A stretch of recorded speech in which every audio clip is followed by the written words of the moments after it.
Après avoir étudié le comportement d'une diode,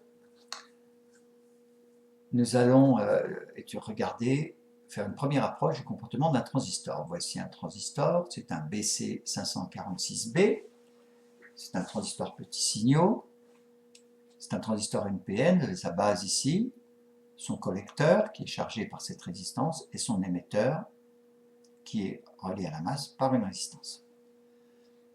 La base, elle est alimentée par ce pont de résistance, alimenté en même par ce générateur de 12 volts. Donc vous avez 12 volts ici, puis vous avez les deux résistances à la masse. Donc à cet endroit-là, vous avez une tension que l'on peut calculer en faisant 12 fois 22 sur 100 plus 22. C'est le pont de résistance.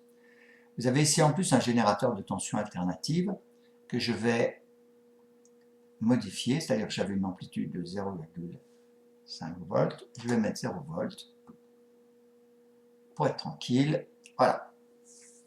Je vais donc maintenant mesurer quelle est la tension que j'ai aux bornes, la tension qui est à la base. Donc quelle est la tension que j'ai entre ma base et mon émetteur, ma diode. Donc, voilà. Et excusez-moi, il faut que j'arrête là. Voilà, je vais toujours l'ancienne. Voici, on se rend compte qu'on a 699 millivolts, c'est-à-dire 0,7 volts. 0,7 volts, ça veut dire que, ma diode ici, elle est passante. Donc, il va naître un petit courant, il va naître ici un petit courant qu'on appelle le courant de base, que je vais peut-être pouvoir mesurer, c'est pas simple, voilà, c'est juste là. Et vous avez un courant de base qui est là, vous voyez, en bleu, qui est à 30 microampères. Vous voyez, c'est un courant de base très très petit. Le transistor est placé vraiment au début de sa conduction. Au début de la conduction, base émetteur.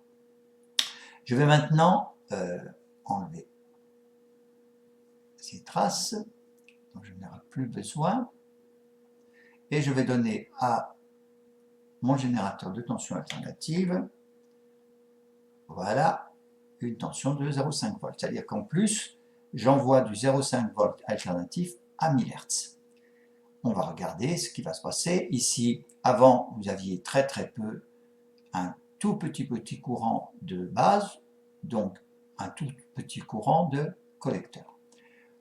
Je vais lancer ma simulation et je vais mesurer, je vais vérifier la tension que j'ai à l'entrée.